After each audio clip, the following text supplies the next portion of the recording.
In general, most rappers drop rhymes, not scams, and most scammers stick to swindling, not spitting bars. But G Herbo, well, he was like a unicorn in a sea of horses. He's the best of both worlds. He wasn't a full-blown villain. He was the kind of guy who'd do whatever it took to cling to that American dream. In this video, we will look at the crimes he committed, his sentencing, and examine whether or not he's gone forever. G Herbo indicted for credit card fraud. G Herbo reportedly has a yearly income of over $3 million and a net worth of $4 million.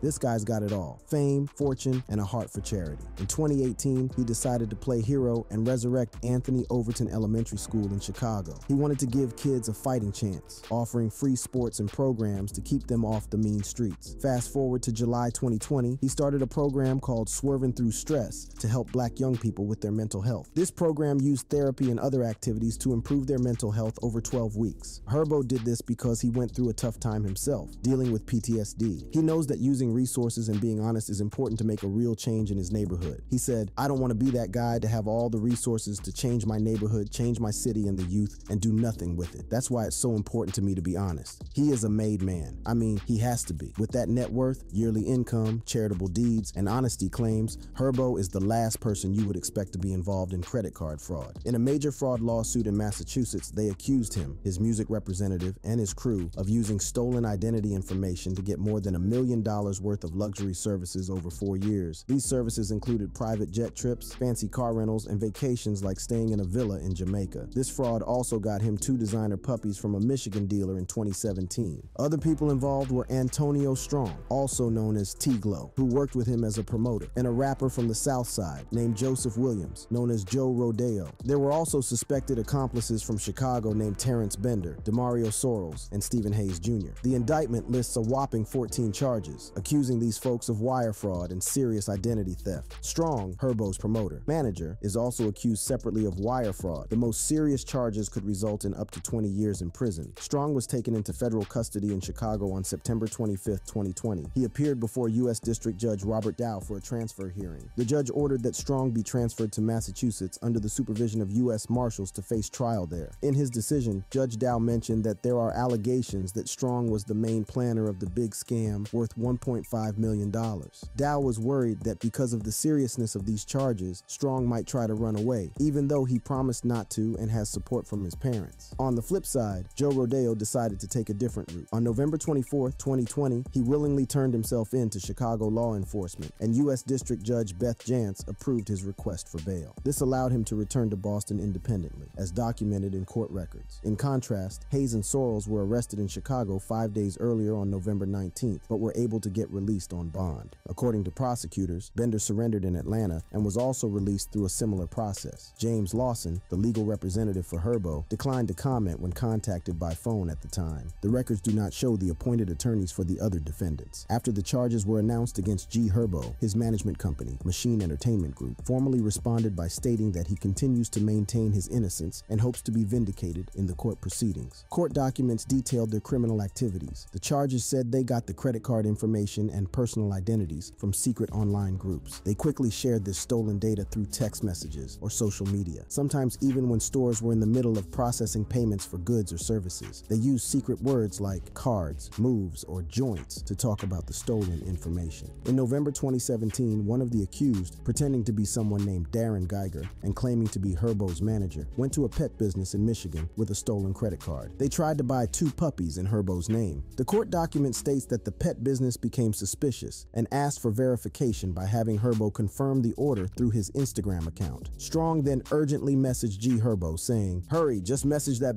hello." The accusation states that Herbo followed the order. He received a message on Instagram asking if he was expecting 2 puppies, and he confirmed this. Later, it's claimed that Bender used stolen credit card information to arrange transportation for the puppies from Michigan to Chicago. Additionally, the group is accused of making unauthorized charges for a week's stay at a villa in Jamaica in July 2017. Allegedly, this was done at G Herbo's request. Another vacation taken the previous year in Sunny Isles, Florida, is also said to have involved illegal payments for the venue, as well as services like personal chefs and extra security. In March 2017, Strong used the alias Richard O'Malley to arrange for Herbo and a group of 8 others to travel from Chicago to Miami on a private jet. Sorrells and another unnamed person used stolen identities in Miami to rent luxury cars like the Maybach S600 and Bentley CGTC for this group. G Herbo and his associates are accused of using these false identities cities, and other places too. They took this show on the road, hitting cities like California, Texas, and New York, booking hotels and dining on someone else's dime. There's more. On September 4th, there was another important situation involving fraudulent use of credit card data. This time, it was about hotel room bookings in downtown Chicago, and it affected both Strong and other guests. Local authorities took action on this matter before federal authorities became involved. In addition to the attention he's getting nationwide for other ongoing cases, Strong is also dealing with fraud charges from 2019 in Georgia. Everything happened during a 4-year period, and each of their actions appears well thought out and meticulously planned. It's baffling, right? Why would a rich and famous hip-hop artist use fake credit cards to fund his lifestyle? Herbo's situation can be seen as an example of how someone can't completely change their personality, even if they manage to leave a rough neighborhood. G Herbo grew up in a tough neighborhood in Chicago called Terrortown. His early life was filled with violence and danger. It's like trying to find a quiet spot at a Justin Bieber concert, nearly impossible. These experiences are reflected in his honest and direct lyrics. He echoed these sentiments in an interview where he said, "Honestly, I'm just trying to capitalize and build other people up. I'm a firm believer.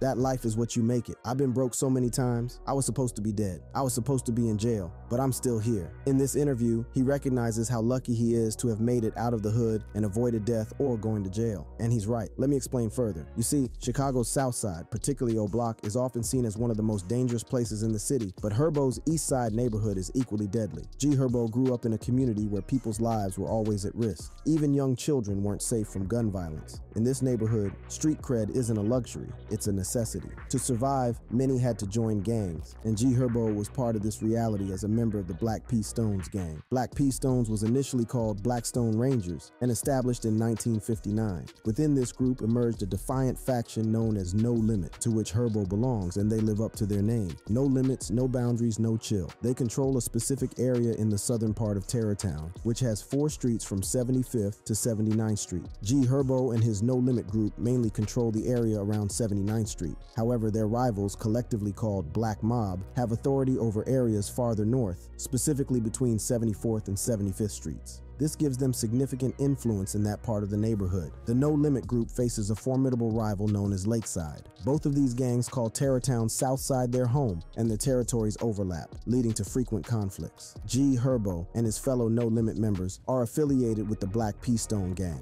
Meanwhile, over in Lakeside, it's a different game, with ties to either the Gangster Disciples or the Vice Lords. Lakeside's gang members roll with the alias Cutthroat, or simply call themselves KTS, which in their world stands for Kill to Survive. Living in this concrete jungle means one thing: constant danger. These young folks have got to keep their eyes peeled, avoiding becoming victims, or when push comes to shove, they've got to make moves to protect themselves. In KTS, there are notable figures like Posto, Nutso, and the sibling duo KTS Dre and KTS Vaughn. On the other side, in No Limit, the leading figures are G Herbo, Lil Bibby, his brother G Money, Cairo, and the feared enforcer Mad Max, also known as Killer Chris. Here's where the trouble brewed. The Muskegon Boys, who are connected to the No Limit group, crossed into Lakeside territory. This resulted in a tragic event where Nusto from Lakeside lost his life. Now, what's puzzling is both these crews, Muskegon Boys and Lakeside, have a common background. They're both part of the Gangster Disciples, but despite the shared roots, they have a strong mutual dislike for each other. They used to go by the name Muskegon Boy Gangsters and controlled 78th Street on Muskegon Avenue. They went from buddies to bitter enemies. And to make things more interesting, they joined forces with the previously unrelated No Limit crew. You might be wondering what NLMB means. Well, it's not just letters, it's a symbol. It stands for No Limits Muskegon Boys. Yeah, they're making a statement. NLMB gang faces losses, Herbo tributes. If you're a fan of Chicago drill music, you probably already know about NLMB. Affiliates like G Herbo and Lil Bibby mention them frequently in their songs. In a song from 2012, they had lyrics like, "Yeah, it's no limit. 30 years running, 30 years gunning, and we still the."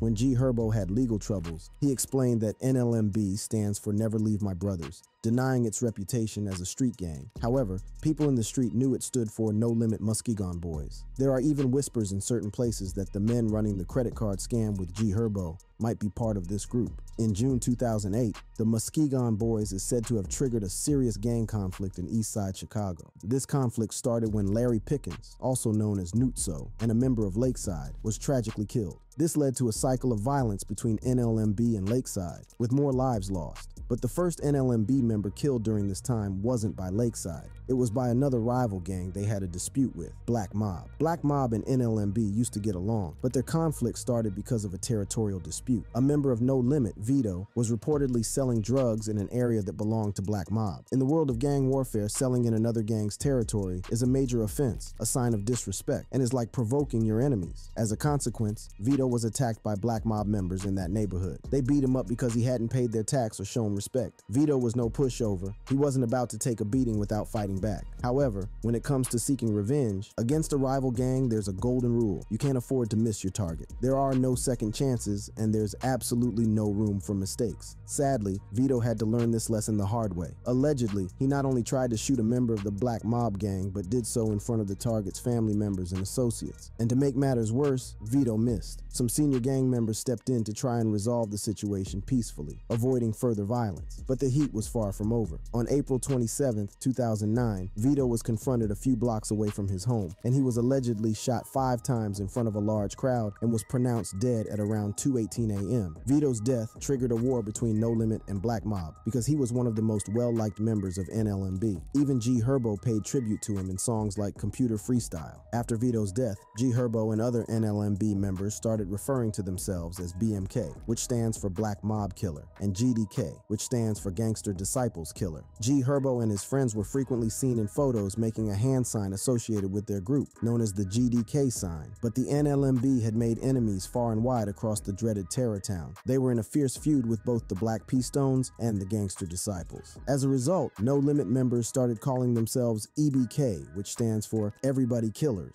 But Vito wouldn't be the last victim in this unending conflict. On July 2nd, 2009, Prince Chico, a childhood friend and fellow NLMB member, fell victim to a fatal gunshot near 79th Street and Yates Avenue. The following year brought more sorrow for NLMB. This time, they mourned the loss of one of their beloved members, 19-year-old Faison Robinson, also known as Fazo. On April 12, 2010, Fazo and his friends were playing a dice game on East 79th Street. The game became heated, leading to a violent exchange of gunfire. When the police arrived, Fazo had been shot in the back and was rushed to South Shore Hospital. Sadly, he passed away at 9:50 p.m. Fazo's death was a significant blow to NLMB, and G Herbo paid tribute to him by naming his 2014 debut mixtape, Welcome to Fazoland. No one was arrested for Fazo's death, but there were rumors that it was carried out by the Lakeside group. Some NLMB members even suggested that Fazo may have been killed by a family member, adding to the mystery. Fazo had a fearsome reputation on the streets as a prominent member of the Muskegon Boys. However, the violence in the area continued even after his death. A year later, a memorial barbecue was organized in Fazo's honor at 79th Street and Escanaba Avenue. But the event turned into a crime scene when a car pulled up, and someone inside opened fire. Several people, including 4 adults and a 10-year-old boy, were shot but survived. This incident marked an escalation in the ongoing conflict, making it even more deadly. Retaliation reared its ugly head as NLMB members were accused of killing 2 Black Mob group members in the months that followed. Hakeem Graham, 20, fell victim to multiple gunshots on June 6, 2011. Rayvon Martin, 18, met a gruesome fate near a bus stop on November 1, 2011, in an execution-style shooting. The violence showed no signs of stopping, and on February 19, 2012, one of the deadliest incidents occurred in NLMB territory. Around 7 p.m., members of a rival group, Lakeside, drove through No Limit's turf, looking for their ops. They spotted a large group of No Limit members in front of a liquor store on East 79th Street. Someone in the car opened fire indiscriminately, injuring 5 people. Gregory Glindsey, 53, also known as Alamo, and 19-year-old Jamal Harris, aka Rock, were among the fallen. Rock's death etched his name into NLMB's territory, now known as Rock Block. This is why G Herbo refers to his neighborhood as Rock Block and mentions it in his songs. In August 2012, G Herbo himself nearly became a victim. Another mass shooting targeting NLMB members occurred on August 23, 2012, just a block away from where Rock was killed. It was another drive-by shooting. 2 people leaned out of a moving vehicle and started shooting at a group of people. 8 people were injured, all aged between 14 and 28. Fortunately, no one died from their injuries. However, it appears that G Herbo might have been one of the victims of this shooting. He has stated in interviews that he was present during the shooting, which injured 8 people. His 13-year-old cousin was in the line of fire too. This incident was not the only time he narrowly escaped death, as he also mentioned being shot in the foot in another incident. You got shot in the foot before, right? Yeah. How was that just a result of you being in the streets, or was it like just kind of some accident type of, or was it like a... Yeah. did that change your mindset as far as like, damn, you know, I gotta... I ain't gonna lie, bro, I call it a blessing. After G Herbo and his cousin were shot by their rivals, his main focus became seeking revenge on them. Herbo's determination to retaliate was so intense that he openly shared his intentions with the public. G Herbo, initially, tweeted about tracking down the person who shot him. Then he posted another tweet stating that he had just spoken with his own group to take action that would make headlines. In one of the tweets, he mentioned that his aunt had informed him that 3 people were killed in an area associated with his gang, and less than an hour later, he revealed that his associates were still on the streets, ready to carry out violent acts for him. Despite G Herbo's threats on Twitter, members of the Lakeside neighborhood were not deterred. In fact, they became even more brazen. KTS Dre and KTS Von started a YouTube vlog where they taunted G Herbo and his crew in No Limit territory. They made multiple videos claiming that not only were their rivals nowhere to be found, but those who drove past them were too afraid to confront them. These two brothers were not just internet tough guys. They were allegedly involved in several violent incidents in their neighborhood. They came from a family where gang involvement was passed down through generations, and their father, KTS Vinny, was an OG in the neighborhood. Despite Vinny's eventual murder, his sons, Von and Dre, carried on his street legacy. Over the following months, the conflict between KTS and NLMB resulted in more casualties on both sides. The death of another No Limit member, Pistol P, had a significant impact on Lil Herb. On July 3, 2013, Pistol P, whose real name was Rayford Brown, was shot on the 2400 block of 79th Street by a gunman who approached him from a green vehicle. Pistol P tried to escape but was shot in the back and fell on the 7900 block of South Phillips Avenue. He later died at Northwestern University Medical Center. G Herbo's second mixtape was dedicated to Pistol P, but merely 38 days after this incident, NLMB faced an even more devastating loss with the murder of Jacoby Herring, also known as Kobe. On the fateful night, Herbo was shooting dice with fellow NLMB members. After their game ended, Kobe chose to walk home alone, which unfortunately presented an opportunity for their rivals. In the early morning hours, the ops confronted Kobe in front of a McDonald's restaurant and shot him multiple times. Kobe's death was a devastating blow to NLMB, and G Herbo paid tribute to him by naming another one of his mixtape, Ballin' Like I'm Kobe, even featuring Kobe's headstone on the cover art. In the aftermath of Kobe's death, NLMB sought revenge. One of their primary targets was a Lakeside member named Pasto, who was believed to be involved in Kobe's murder. However, Pasto was difficult to reach as he was incarcerated. However, just 5 days after his release from prison, NLMB members managed to fatally shoot Pasto. His death was considered a significant victory, and even after his passing, G Herbo and others taunted Pasto on social media and in their music. In early 2014, NLMB nearly caught KTS Von off guard. Von was shot in the chest and spent weeks in the hospital recovering from his injuries. However, on June 23, 2015, NLMB's gunman found Von again, this time outside an apartment. Vulnerable and under the influence of drugs, Von was shot, and the assailants made sure he didn't survive. The brutal nature of the attack left no doubt that NLMB was determined to eliminate their biggest rival. Maybe the only other person whose death would matter as much to NLMB as Von's was his brother, KTS Dre. In April 2020, KTS Dre got arrested for having a gun. They let him out of jail on certain conditions, like staying home most of the time, but he broke those rules and went back to jail. His lawyer convinced the court to let him out again for a $5,000 bond. Dre's fiance paid. However, right after getting out of jail, as he was standing on a street, a car pulled up and 2 people inside shot him a lot of times. He got hit 64 times. Just like his brother, KTS Dre was killed in a drive-by shooting. It was clearly a message to others in the Lakeside gang. Even after he was killed, his family was afraid that their enemies might attack his funeral. These accounts show how violent the gang G Herbo is associated with can be. G Herbo accepts plea, sentencing 2023. Some say that if he's so deeply involved in gang activities, he won't find it difficult to commit the fraudulent crimes he's accused of. At first, he vehemently denied all charges, swearing he'd never even gotten a crumpled dollar bill from Mr. Strong. He was later accused in November 2018 of being dishonest about his relationship with Strong. To address these allegations, he dropped a track titled Statement. The song includes lines like, "Let's talk about them Jets. Yeah, let's talk about Jamaica. Ask about me. I ain't never been a fraud. I went hard from the start. In my city, I'm a god.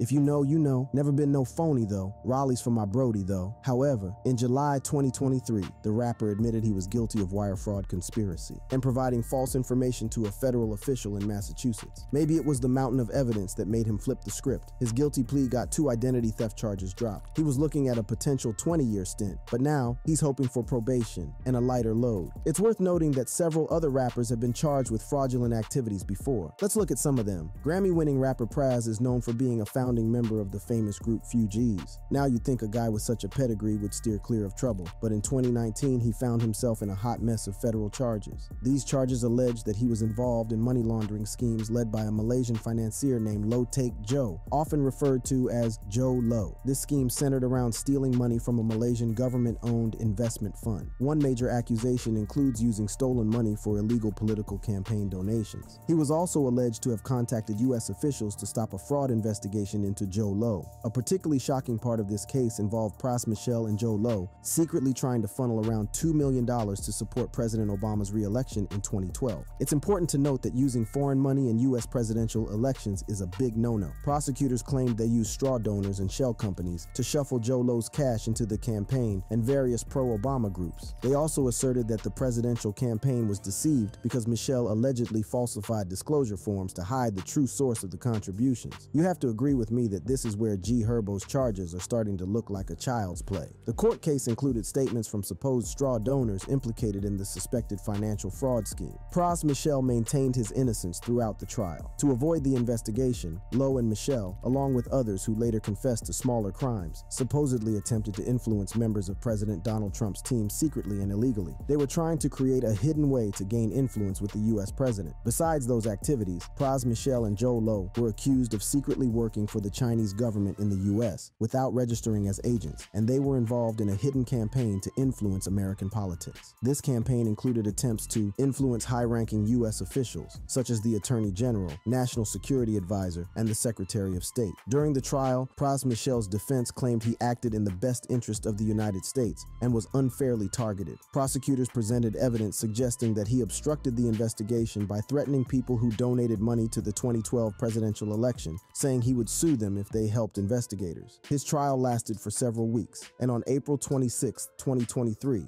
Pras Michel was found guilty of 10 criminal counts in the U.S. District Court for the District of Columbia. Now he's looking at spending possibly decades behind bars. In July 2022, rapper Fontrell Antonio Baines, known as Nuke Bizzle, agreed to plead guilty to federal charges related to pandemic unemployment benefits fraud. He pleaded guilty to using mails for the fraud. The charges against Bizzle are about him exploiting the Pandemic Unemployment Assistance Program. This program was designed to toss a financial lifeline to those who wouldn't usually qualify for unemployment benefits. These are the self-employed folks and the independent contractors who were hit hard by the pandemic. Between July and September 2020, our man, Nuke Bizzle, decided to play the system. He filled out applications for these PUA benefits, but with a twist. He used other people's identities. His crimes mirrored that of Herbo. Bizzle manipulated the system to get debit cards with unemployment money on them, which he picked up from places he could get into in Koreatown and Beverly Hills. Now, you might think, okay, maybe he was discreet about it, but nope, not our Bizzle. He boldly confessed to making a whopping 92 fake PUA claims with the California Employment Development Department. This little scheme led to an attempted loss of over $1 million and actual losses of more than $700,000 to the good old U.S. Treasury and the EDD. Bizzle didn't just commit the crime, he put it on display for the world to see. In a YouTube music video titled EDD, he flaunted his fraudulent finesse. The video featured him gleefully showing off envelopes from EDD, boasting about getting rich through his fraudulent endeavors. After pleading guilty, Bizzle was sentenced to 6 years in federal prison for the mail fraud charge. In another similar case, 11 individuals based in Brooklyn were charged in February 2022. They are accused of conspiring to commit fraud by using other people's information and committing identity theft. These charges stem from their alleged involvement in a plan to unlawfully obtain millions of dollars in unemployment benefits, some of which came from COVID-19 relief programs. This illegal activity took place between March 2020 and October 2021. The complaint states that the defendants used stolen personal information from over 800 victims to make nearly 1,000 claims for unemployment benefits. 8 of the defendants were arrested in New York City, 1 in Delaware, and 1 in California. These arrests were part of a coordinated effort by law enforcement agencies. This case is most similar to the one involving Herbo and his group because of the number of people involved and their gang affiliation. The defendants are believed to be members or associates of the Wu Gang, a street gang based in Brooklyn. In the course of their fraudulent activities, they managed to get around $4.3 million in unemployment benefits, even though they had submitted claims for about $20 million. This big difference shows the scale of their fraudulent operations. Notably, the defendants didn't hide their unlawfully obtained wealth. They posted pictures on social media platforms that displayed them showing off their riches, like posing with gang symbols, standing next to luxury cars, and holding large amounts of cash. One significant piece of evidence is a music video called Trappin', which they posted on YouTube in May 2021. Several of the defendants appeared in this video, and the song's lyrics hinted at their fraudulent scheme with lines like, "Unemployment got us working a lot. Whatever a man does, a woman can certainly do better." At least, this is true in the case of 42-year-old Detroit scam queen Samira Morell. She orchestrated and played a major role in a massive fraud scheme spanning 6 states, stealing $27 million. She used multiple names like Samira Anderson, Cream, Samira Pickett, and Lauren Boyd to add complexity to her con game. She now serves a 4.5-year sentence. Beyond the prison time, she has to repay almost $8 million. After her release, she'll be under supervision for 3 more years. This scheme took place between 2014 and recently in 2022, spanning several states from Minnesota to Georgia, Connecticut to Arizona, and Maryland to Colorado. Samira's method wasn't particularly unique. She simply submitted fraudulent documents with made-up numbers over 122 times, duping tax agencies and pocketing nearly $14 million, along with another $13 million elsewhere. G Herbo's sentencing is due for November 7th, 2023. He is rumored to be facing up to 5 years in jail. If this speculation is true, he is in serious trouble. Let me clarify. His involvement in gang activities and a long list of enemies would guarantee that he will have it especially difficult in jail. Let's check out some examples of popular rappers who are about that life and have faced problems in jail. One well-known case is King Von. The Chicago rapper was killed in 2020, but is still talked about in the media. Recently, a video from 2016 that was not supposed to be seen by the public showed King Von and a friend getting into a violent fight with another inmate while they were in prison. The guards had to use mace to stop the fight, and afterward, King Von had a conversation with a prison sergeant. King Von appeared confused about why he was maced and concerned that he didn't receive medical attention after being exposed to the painful chemical. He recounted how he was sprayed with mace in the hallway and later in the barbershop. He did not receive the medical care he believed he needed despite speaking with a counselor. Okay. Can you tell me what happened? I got maced. Why'd you get maced? I was in the hallway. You was in the hallway. I was in the barbershop, hit the corner. Who maced me, Skip? I don't know. Somebody maced me. They just maced you for no reason? Yeah. Oh, okay. You got any injuries? Yeah. Did you receive medical attention? No. This video is one of several recently released prison recordings featuring King Von. There was another leaked body cam video where King Von talked to the police about his safety in jail. He mentioned that he wanted to move to a safer part of the jail and be put in protective custody because he was worried about his safety due to his sexual orientation. They supposed to be a Christian, but they got a problem with gay people. So because of your sexual orientation, you're requesting protective custody, is that correct? Yes. Okay. However, his friends and associates clarified that he asked for the transfer because of jail rules, not because of his personal preferences. They were upset with blogs for getting the situation wrong. Also, there's another video that came out showing King Von fighting with a rival from Chicago while he was in jail. In this video, Von can be seen getting into a violent fight with another inmate in a holding cell, and he had to be restrained by the sheriff's deputies. The fight apparently started because the other inmate had a tattoo that disrespected a rapper who was associated with King Von's gang. Another example of what Herbo can expect can be seen in the case of Casanova. Casanova renounced his criminal activities with the Bloods gang while in prison. Because of this, he was attacked and cut on his face by another inmate. The sad story of Money Sign Suede adds to the tragic tales of rappers caught up in the criminal justice system. At just 22 years old, he was killed in a California prison. He had been serving a 32-month sentence for gun-related charges and was fatally stabbed. What makes this even more shocking is that Suede was known for his calm demeanor. Before this incident, he had already served a 10-month sentence for possessing a firearm and was facing another gun charge conviction when he died. The motives for his murder remain unknown, but he was rumored to be involved in gang activities. G Herbo may manage to reduce his sentence, but he will need all the help he can get to stay safe while in prison. If you like this video, just tap the card on your screen now to watch more videos about the hip-hop scene.